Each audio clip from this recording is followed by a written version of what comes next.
Установка камина в квартире в домашних условиях на биотопливе. Подготовка к монтажу, монтаж камина и эксплуатация.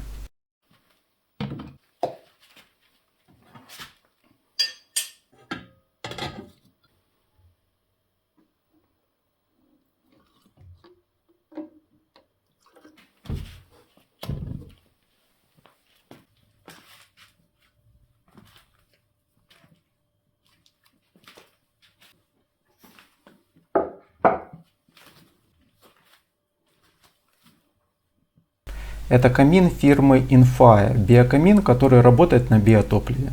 В данном случае на биоэтаноле. Заказывал в Польше, а пока камин доставляли, за это время готовил место будущего монтажа. В выборе места учитывал тягу и само расположение в квартире, чтобы при работе как можно быстрее прогрелись все комнаты. Выбор пал на проходную комнату-гостиную. Справа остались прихожая, зона, кухня, а слева комнаты жилой зоны. Это место, которое легко проветривается с хорошей конвекцией воздуха, а соответственно и тягой для надлежащей работы камина. В помещении уже завершена финишная отделка. По проекту камин будет расположен в мебельной секции. Слева будет шкаф с одеждой, а справа секция для хранения. Размеры проекта были перенесены на стены и пол с отметками на малярной ленте, чтобы не оставлять следов. Основой камина стала профильная конструкция, которая выполняет функцию каркаса и дополнительно радиатора. Она выставлена строго по чертежу и зафиксирована к стене. Следующий этап – обшивка конструкции магнезитовой плитой.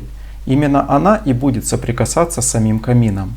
Далее примеряю сам камин, вижу, что подходит и выставлен по нивелиру. Снимаю камин и провожу монтаж мебельной секции, элементы которой закрывают черновую конструкцию самого камина. Лицевая часть мебельных элементов не соприкасается с самим камином, а имеющаяся щель проложена теплостойким уплотнителем. Прошло чуть более 10 лет с момента, а камином пользуюсь с поздней осени по раннюю весну. Заливаю 100 грамм биотоплива. Его хватает, чтобы прогреть комнаты где-то уже за 5 минут работы камина. В квартире утепленный фасад. В холодное время без центрального отопления тепла хватает где-то на 2,5 часа, а 100 грамм биотоплива выгорает в среднем за полчаса. Можно лить и больше и делать пламя выше, но тогда сильно жарко. По этой причине до сих пор не пользуемся камнями, которые дольше удерживают тепло.